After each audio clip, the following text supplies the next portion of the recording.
You know, great speakers don't fail because they can't present. More often than not, they fail because they can't build a business. On today's show, we pull back the curtain on what it really takes to make a living as a professional speaker, from expectations to marketing, pricing, sustainability. And we've got someone who walked away from a high six-figure career, bet on himself, and learned how to turn his expertise into income. You ready? Let's go. The Presentation Whisperer. Real world tips, expert insights, and proven strategies to make every presentation unforgettable. Now, here's your host, professional speaker, and best-selling author, Rob Jellis.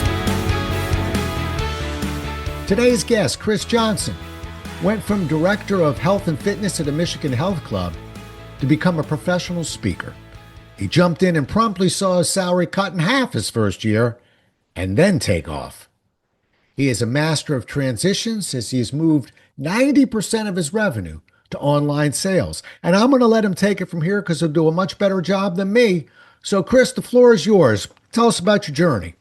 Yeah, thank Rob. You and I met, a handful of years ago at a conference with Invesco, but no, Right. I'm happy to be here today. But yeah, you and I talked a little bit about, a lot of people are interested in the speaking presentation, but like many people in my world, like in personal training or whatever, it's just hard to make a living. So back in the day, I kind of introduced myself this way, but I was raised by wolves, very similar to you. I'm 68 years old, been doing this 40 plus Hey, years. hey, hey, hey, we have to throw age out here? Who gave you permission? Who gave you permission? Keep So, going. so back in the day, I kind of talk about being raised by wolves. I grew up on beefaroni and SpaghettiOs and bologna sandwiches, and I had psoriasis and eczema, I had digestive health issues.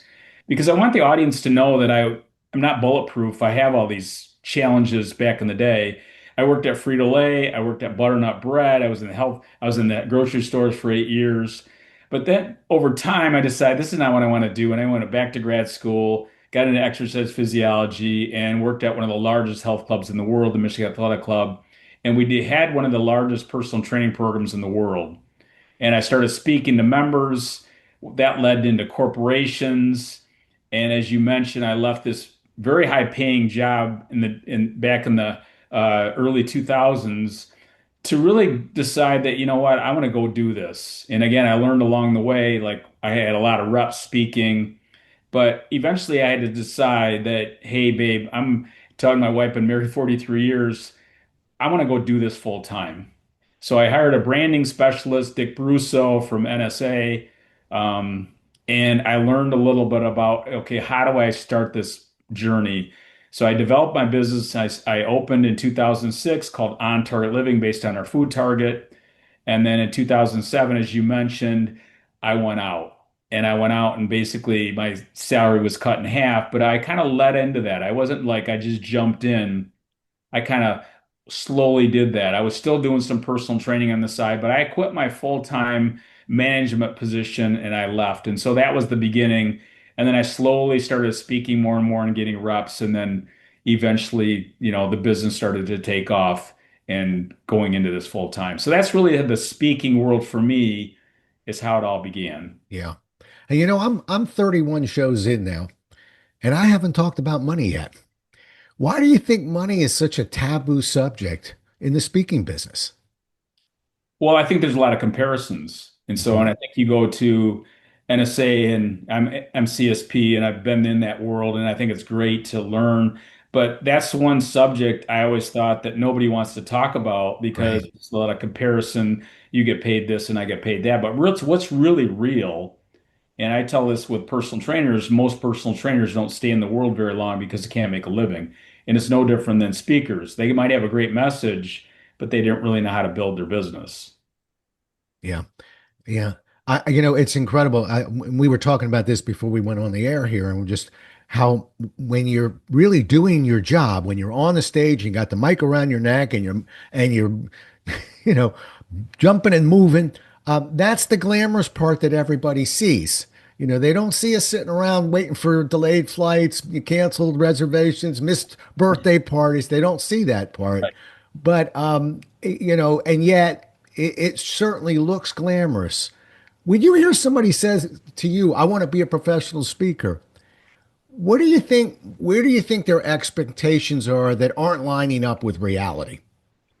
Well, I've heard this many times. People will come to me and they'll say, "Hey, I want to make $500,000 and I want to do 50 events a year and pay $10,000 each." That's what I want. Okay. Well, how are you going to get there? What do you get currently getting paid? The list goes on. So, and I always tell this, and I don't know about you, but there was a whole lot of presentations I did for free.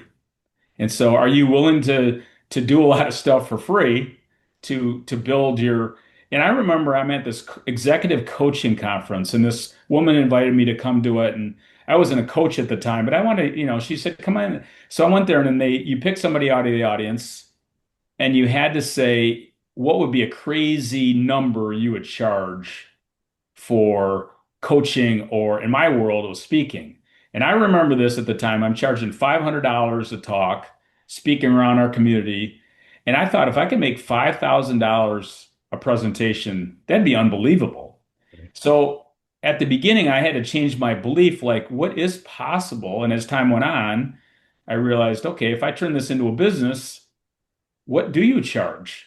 How many events can you do? You're a multi-million miler. I'm a multi-million miler on Delta. What does it really take?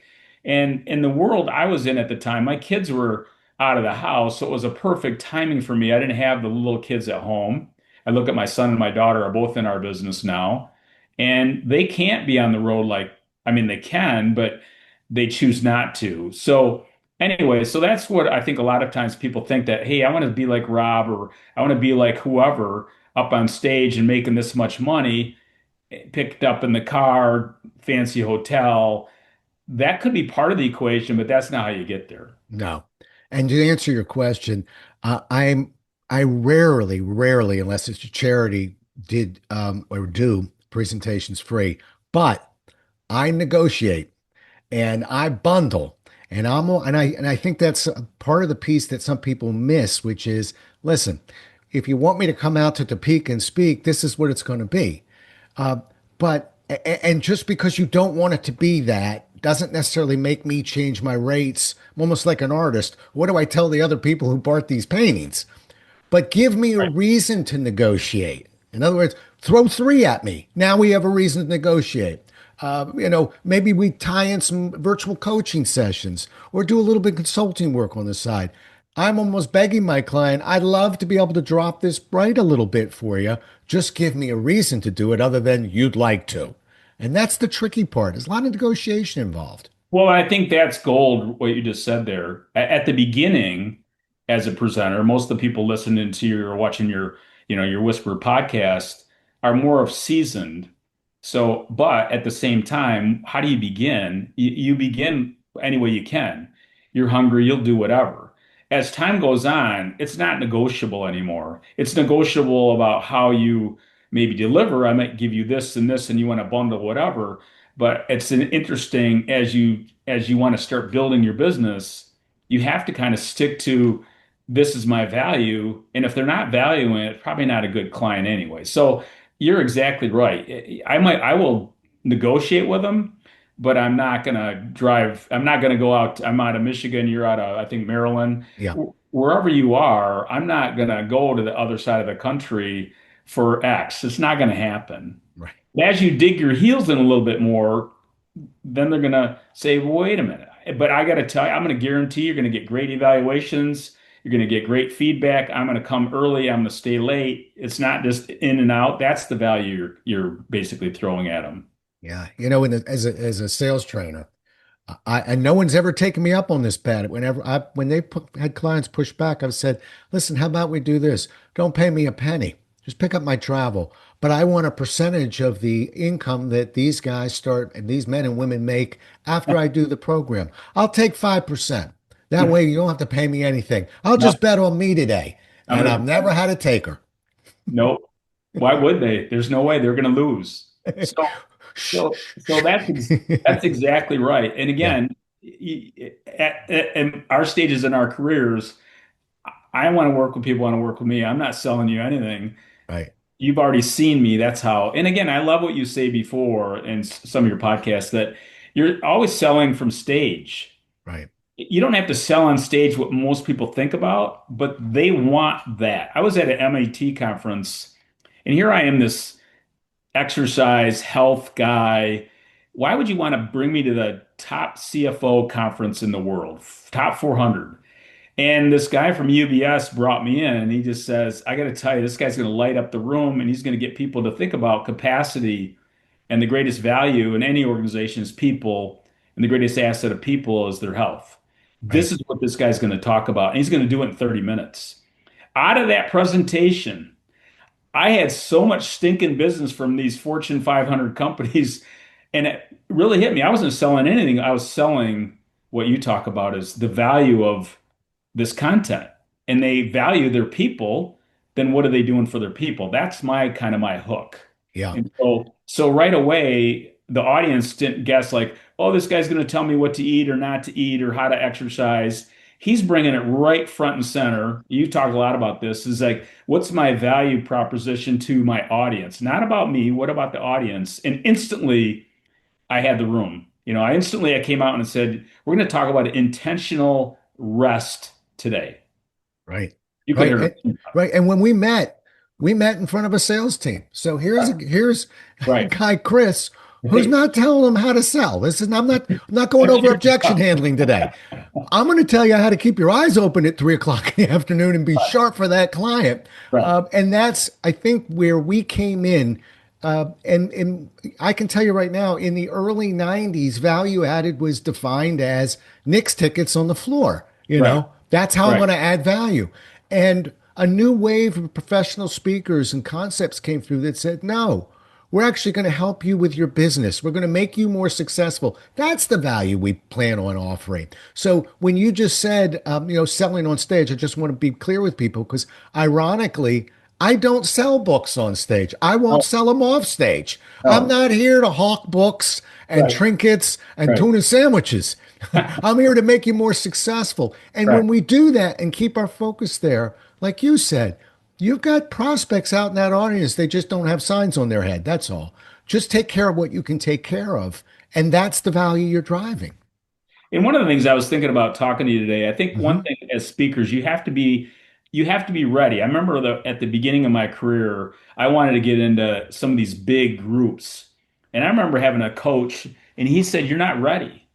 Be careful whose door you knock on, because if they say yes and you don't have what you have, you're not going to get another chance." And so that was really good advice to me. Is like I wasn't ready. Like I started doing work with AT&T in 2014. If I would have done that in 2008, there's no way. So that's where I think also as you're marketing and building your business, who are you going after? And are you there? Do you have the coaching, like listening to your podcast and the books and we talked about Patricia Fripp. I was listening to her, and it's all that. And then as you are ready for that opportunity, you're ready for it. And the way I got AT&T is I was speaking in New York in a Merrill Lynch to a Merrill Lynch event, and one of the guys from AT&T was in my audience Hmm. selling from, and he goes, I got to hook you up with AT&T. We have these big conferences all over the world, and that's kind of how we're talking about selling from stage. Right, exactly. And I refer to it as ring work, like a boxer. We need ring work. And Absolutely. you want to be ready for that big fight. You don't just go into the championship fight. Well, you get one shot in front of that speakers bureau. You may get one shot in front of AT&T. And and I'm not put I look, I was an in-house trainer for Xerox and CSC. I'm never going to put trainers down, but we're not talking about tens on an evaluation now. We're Right, talking about people leaning back in their chair and saying, I've never heard anything like that in my life. right. I've never seen anything like that. That's how an AT&T walks up to you, gets introduced to you. Yeah, I mean, And the yeah. first time I did at AT&T, they did a American Audition Idol type of, vetting for the speakers. And and I came in there, I was really nervous. You only have 20 people. They got their arms crossed. They're not engaging. They're evaluating you, and they picked me. And so they picked me, and my first event was in charge of leadership. This is in charge of AT&T CFOs and CEOs and everything else. And over to my left was Colin Powell. And I got to tell you, if this would have been 5, 6 years, 10 years earlier, I would have been nervous out of my mind. But I wasn't. I was excited to share what I had with Colin Powell. So that's where I think as you're marketing your business, do a lot of that stuff that you kind of think you're, like I'm really good, but how do I get to be great? Yeah. And then I'm ready to roll. And then I'm setting up my marketing and selling from stage, and that will naturally happen. But I think that's a big part that a lot I was never taught that. I just kind of fell into it. But I remember that advice the guy says, he goes, you got great energy, you have great stories, as you said about timing. Your stories, you don't really have a point to them. They're just funny stories. So as I learned the speaking profession and learned how to deliver and pause and, as you crafted your content, made it engaging, then I was ready to market it to, the big ones. Yep. Yep. And there's that ring work we're talking about. Here I am, a sales trainer, a sales guy writing sales books, blah, blah, blah. And yet, I don't think the biggest obstacle for particularly new speakers is the sales side of this. I think it's the marketing side of this. And when people ask, well, aren't they the same thing? No, they're not the same thing. I always define it as marketing is how you bring somebody to the table. Sales is what happens once you pull out the chair and they sit down. Right. Most people, I don't. If somebody walked up to me and said, "I'm trying to get my bearings in this business. I got more prospects. I know what to do with. I'm not closing them. Come see me." But most that I see don't have enough prospects. They don't have enough in that sales funnel to work with. So let's talk marketing for a second. Where do you think speakers should be hunting for work? Because everybody's out there hunting right now. Yeah, so when I started out in the association market, and I started speaking at the Dental Association. I started speaking at the Court Reporters Association, all these associations because they have to do continue education credits. They have to. Mhm. So one thing led to another. If you, like, for example, I use Michigan. I did these dental association dental hygienists, and they have six of them around the state. Well, if you go to do one, they're going to hire you to do all of them. And then if they know people, then you're going to go do Minnesota and you're going to go do, Ohio or wherever in the Midwest. And the next thing you know, it's just blowing up. I'm lining these all up. So that's kind of how I began. And then, as you know, many of those people are affiliated with maybe their husbands or wives, or and you heard this guy speak today. And then one thing led to another. And so that's where I started. And then as you, I started doing lots of work in the financial services arena. And once I started doing that, they had a lot of, outreach because many of those financial advisors are dealing with corporations and the list goes on. So I didn't even know it at the time, but that's kind of how it began. And Yeah. then I started branching off, I did Costco and AT&T and T and Comcast and the list goes on. But once you start building that out and you have people that you spoke at who? Yeah, I did that. Okay, talk to, that's then you start putting them together and you're starting to market it, and now they start thinking, well, maybe I need to bring something in for my people Yeah. and help them. Yeah. I love the financial industry. Like you, I've spent most of my career there. I like them because they typically have pretty deep budgets, so that they particularly on the sales side of these things. But I'm going to throw an idea back at you because I think this hunting is the toughest part. One of the biggest breaks that ever happened to me, and it was early on, was as we were sort of reforming and redefining what value add was. One of the financial institutions came up and said, you know what? We'd like you to speak to our clients. We want to use you as our personal value add.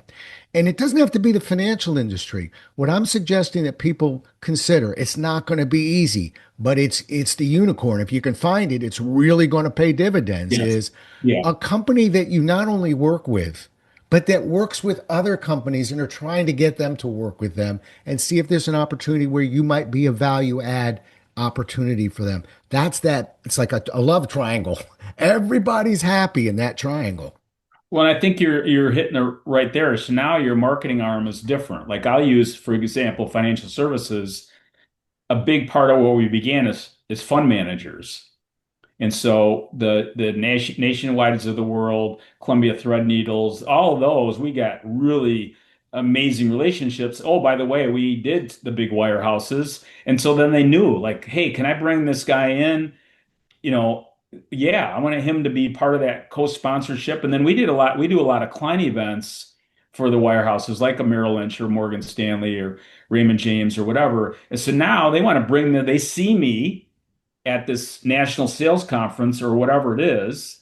And then they said, gosh, that'd be a great idea to bring in for our teams, but also our customers, our clients. So you're exactly right. Then it has multiple arms to it and fingers, and that's now you're starting to go, okay. Because I truly believe the same thing you're saying is the marketing is the heart. How do you get them to the table? Once I sit down with you, you're Right. interested, I'll close you because I'm going to share with you like your greatest asset is your people, and I'm going to help your people to become their best. Okay, I'm interested. So, but yeah, finding that, and a lot of times you just have to kind of figure it out as you go. What what resonates, who resonates with who, and what conferences, looking online, what are some of the conferences out there? And then what are the small ones? What are the regional ones? And then what are some of the big kahunas? Right. So, so as I spoke in the dental world a long time ago, then I went to the national conference, and then that even blew it up. So once you get to those, big things, the marketing starts to really take off. But the more you speak, as you know, the more you speak. Yeah. It's interesting. And that's the catch 22, by the way, because everybody, I always wanted 1.2 gigs a week. That'd be about perfect for me. Doesn't work that way. And the more often I'm out, the more often I'm booked. Right. But we got a lot of speakers that might have families at home Right. and other responsibilities. It's a tough life to keep in balance. But getting to the part that we were talking about there, the reason why I like that value add and trying to get in with a company is now you're utilizing their sales force to Mhm. basically sell your services. Right. So, but let's talk about let's swing over to pricing. Don't run, but because it trips up a lot of people, and it's the speakers bureaus. I don't know if you ever work with the speakers bureaus, but the speakers bureaus are won't even touch a speaker at under 10, and they don't even like them at 10,000. But how does a speaker know if their price is appropriate? What advice would you give them to establishing a price for themselves? Well, I think the first thing you have to do is you have to be in the boxing ring and do some reps. Hmm. So you get comfortable of your not only your content, your delivery, you get really good at that. And as you know, you start watching other speakers and you start looking around. Like the speaker bureaus are a good place to look around just to see what pricing is and so forth. We don't do a whole lot with speaker bureaus. As you mentioned, they want to sell the 25 to 40 to $100,000 speaker. And so, that might be a great avenue for some speakers, but I don't think it's a great place. I always say the speaker bureaus come crawling or come talking to you when you're super busy already. Right, right. So I don't think it's a great place to start for a lot of people, depending on unless you're a celebrity or so forth. But I think the pricing really gets out there. It's like, what is in my community? If you charge, and again, they don't know what you do, but we're charging $3,500 to $5,000 in our community. But if you get me to go to California, I'm going to charge 12,500 to 15,000. I'm not batting an eye on that. That's not negotiable. Now, I might do multiple things for that 15 to 20,000 or whatever you decide to work with. It might be a breakout, it might be a morning workout, it might be a follow-up webinar, whatever it might be. But that's kind of where you begin. But I think it depends on whether you want to speak more locally. Do you want to do some virtual? Our virtual presentations are 3,500. Our keynotes are 12,500 on up, depending on what we do. So you have that. And then, as you mentioned earlier, you kind of bundle some things together so it makes it worthwhile for them. But locally, if that's where you're at, just think about what is in your community. And now I would say the same thing. If I get done doing an event, and again, it's not always about big part of what we do is we want to help. And so a big part of that, but at the same time, we need to make a living. So am I happy? And I've done this many times where I'm not happy after the event. They got my price down. I'm not happy with it, and I wish I would have done it. I don't do that anymore. So, and haven't done that in a long time. But at some point in time, I was like hungry. "Yeah, can you come and do this? In Topeka, Kansas for $2,500?" Oh yeah, I'll do that. And by the time I'm gone 3 days, it doesn't make any sense. Right. So I think that's where speakers get stuck is they don't have enough the value proposition, they don't have enough value to what they're doing. If I have to go out of the house, if you're flying across the country, it's not a 1 day event. Right. It's multiple days. So in that Right. multiple days, if they're going to get me, I was telling them if I have to get on a plane, this is what it's going to cost, but this is the value I could add. So I think that's where speakers go wrong, especially at the beginning, is they're undervaluing. And you've heard this before. You're going to charge me that much money for 1 hour.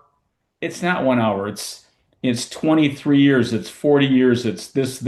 No, it's the impact we're going to make. This is where we're going to move. Right. Right. So anyway, there's a lot to that, but I think pricing is what we don't talk enough about. Get a price, see how it shakes out.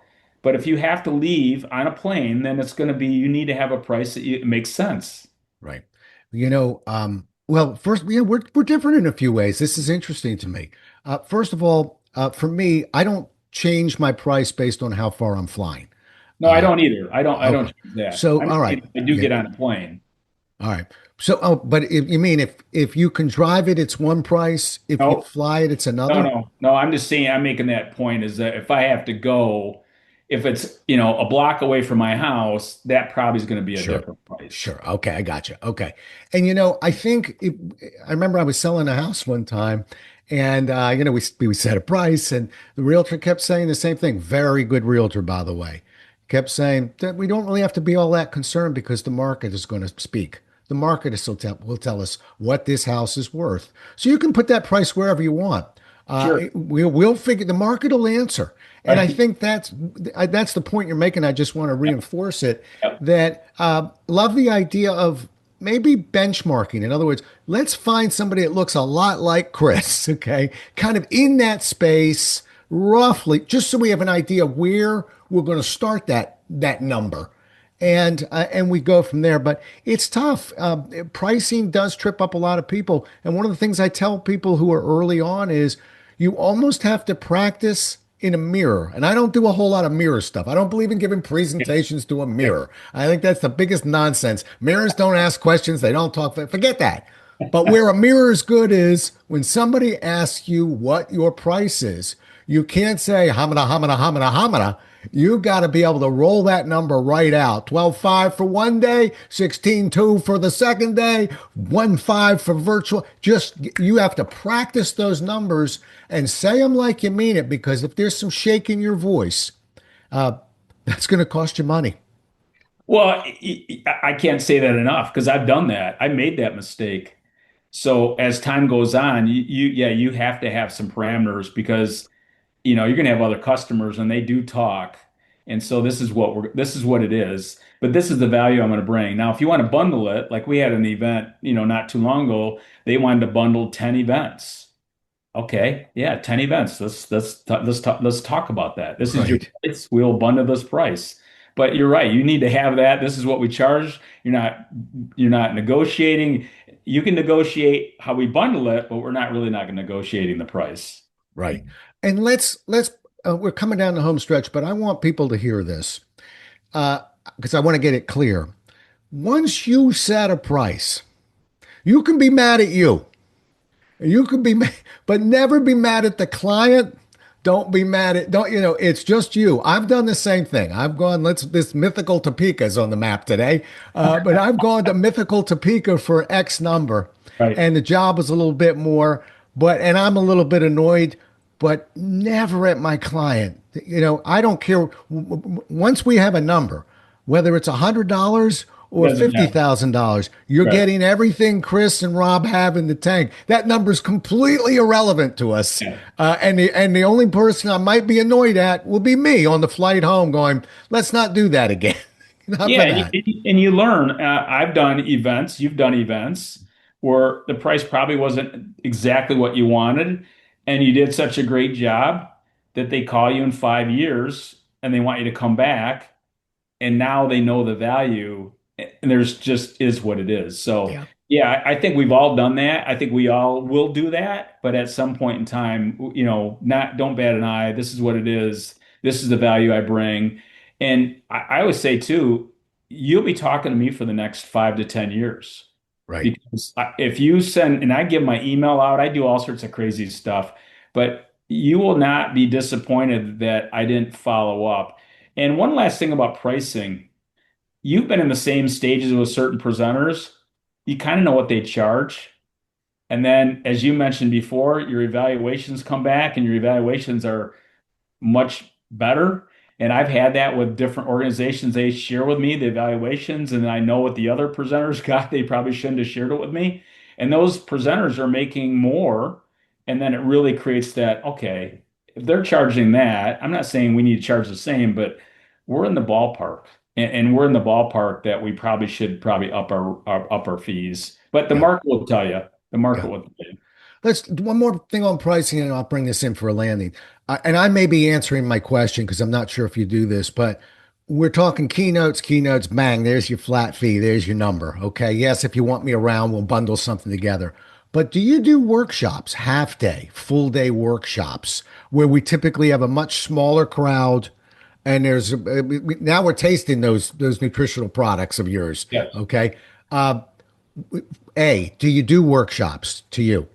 Yes. Okay. B, um, how do you price those workshops? Well, I bundle it as a big. So I tell them, so when now we're at the table, Yeah. what do you want your conference to look like? Let's make this conference very engaging and unique. We're going to do a morning workout session. And this is what it's going to look like. It's not a boot camp. It's not killing people.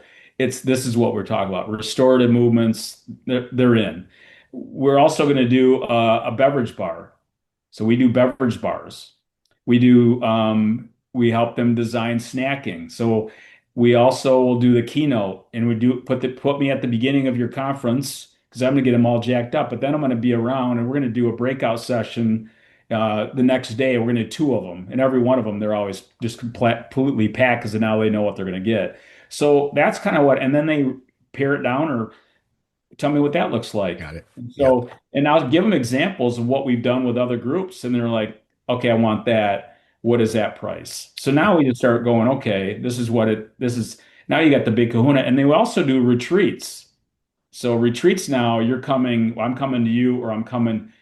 Now they want to go, okay, what would it take you to come in for 2 days with our leadership team of 15? What would that look like? And so now they're getting interested. And that doesn't usually happen. The retreat doesn't happen until after we do an event. Right. So, but we give them the services that we can provide to help them. Got it. Yeah, and I at the that Invesco conference that we met at, I saw some of that from you, and I thought I was almost jealous because I'm in the trenches throwing out sales tactics. This guy, everybody's eating and drinking with Chris.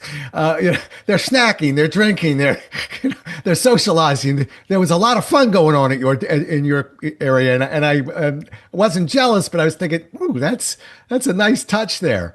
So I've seen you in action, but let me tell you where I was going, because I want to get this point out, and so I'll throw it to you and get your feedback for, and I was going to say meat and potatoes, but now we're on food again. For just a program that has a 1 day delivery, where in a keynote we typically say, put in 10 people, put in 1,000 people. Here's your number for pricing. With a workshop, we never want to do that. We never want to say, oh, put in as many as you want. No, a workshop is typically standard in the business, 20 people. You can flump it up a little bit on one side or the other, but about 20. But I want people, and so let's say you charge $20,000 for that workshop of 2 days. Fine. I'm just preparing everyone who's listening for what's coming, which is I got two more people. Can we put two more in? Sure, I guess so. We lost a couple people. Now we're at 18. So does the price change? We're now no longer $1,000 a person. Flat fee those workshops, number one. We don't, if somebody couldn't make it in, if there was a storm, this is what it costs to have Chris for 2 days. And number two, which I feel very comfortable with, this is the Jollis system.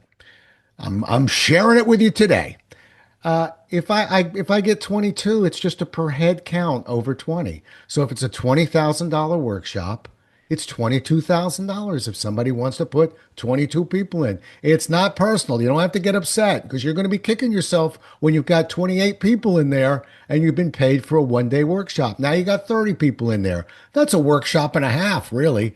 If you per head that charge over 20 and you do 30 people, do the math. You'll be paid as if you've delivered a workshop and a half, which is fair compensation. So that's just one person's approach, and it's logical. I've never had a client go, I don't understand, or I don't think that's fair.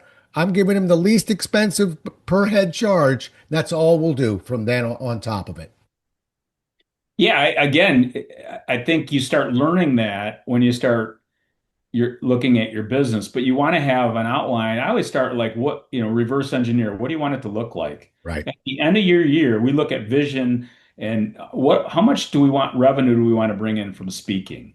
right, And then we reverse engineer as what kind of conferences are we going after? What kind of client events are we doing? What's local? What's virtual? List, but we're putting that out there. And then that allows us a runway of like, okay, so let's target these conferences. We need to do 10 big conferences a year. We right. need to do this, we do this, and then how are we going to get there? But I think sometimes as speakers, when I've met with them, talked to them like you, they haven't really thought that deep of what they want it to look like. Can your business survive if you're only bringing in $100,000 in speaking? Well, if it's just you, probably. But if you start building a team, you have who's selling you, how you doing it, what it looks like. We had to bring in X dollars a year to run the beast. And so once the beast is, eaten, then you can kind of see how we're going. But I think that's where people fall flat is like if you're charging $1,500 a presentation, you're doing 100 a year, you're not going to be No. being in business any for land And anymore. you may very well be having a little bit of dysfunction at home. That's a lot of road work. That's a lot of road work. Yeah, it is. I'll finish with that little tale. Once I set my workshop numbers that way, I won't name who, I won't name when, but I had a company come to me and say, "Okay, we're fine with that. We only got you for 2 days. We want 2 1 day workshops. We're going to put 90 people in each workshop." I did cross train managers. That's how we because every now and then a client is going to scratch their head and go, I don't get it. You said you could only do 20. Now magically you can do 90. Well, I either fly more trainers to cover. I don't need anyone to speak for me. I need them for small Sure. group exercises, case studies, role plays. But we can train that organization, have them hit the ground running. But that was 2 days, 90 people in there a day. You do the math. That was my two best days in my career, quite frankly, profit wise. And the client was thrilled because they got 180 people through the system in 2 days. That's what they wanted. That's what they needed.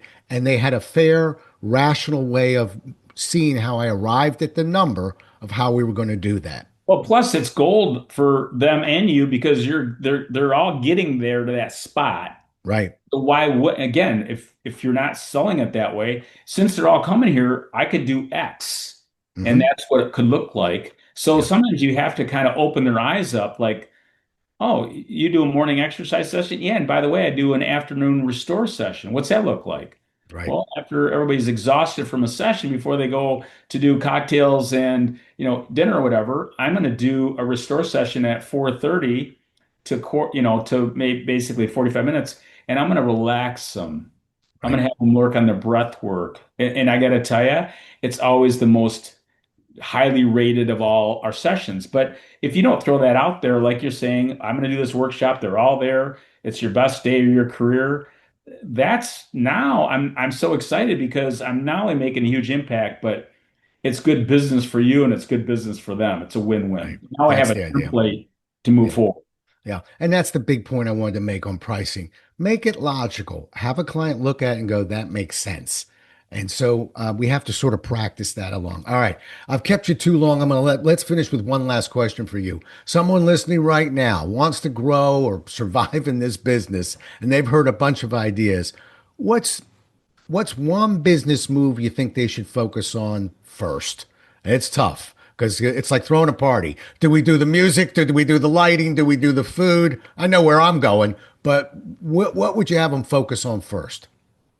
Well, you have to be good on stage. you have to be not only good on stage, you have to be great on stage. Hmm. And so, what's your content like? What are your stories? What's your pausing? How you move on stage? I never knew any of this stuff. And then as time goes on, you watch that's your calling card. Once you get really good with your content and your presentation skills and all that, I can't say that enough. I say this to my kids all the time. You can constantly get better. And as you get better and sharpen it up and your language and everything you do, you can constantly get better. As you get better, people they'll stop eating and start listening and like, who is this person? Right. Yeah. Then then you have a business. I Yeah. think people try to reverse engineer. They get the smoke in the mirror. And I've seen this. I've seen great marketing videos. They come up. I'm having an interview with Oprah. You see them on stage. Next thing you know, everybody's got their phone underneath the table. No, that they're not going to call you back. It might be good to that person came in and they had a great marketing video, but if you want to have legs to your business like you do, I saw you, that's going to keep you growing and thriving.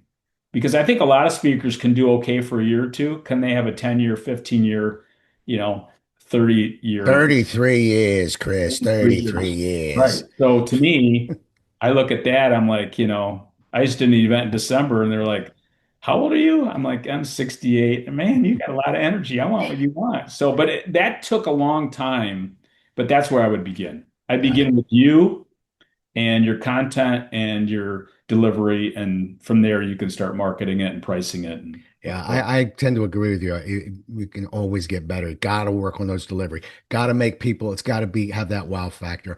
How do people get a hold of you, Chris? it's just Chris Johnson at On Target Living. That's the name of our company, On Target Living. And my son runs our company now. His name is Matt.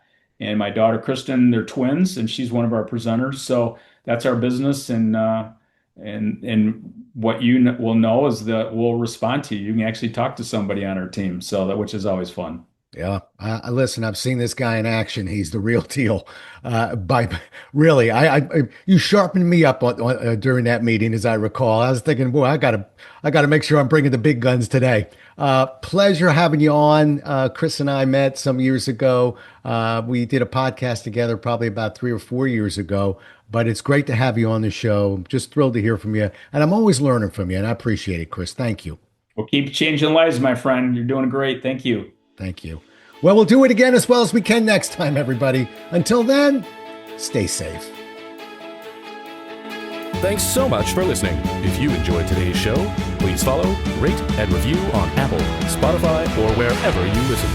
For more resources and to connect with Rob, visit thepresentationwhisperer.com.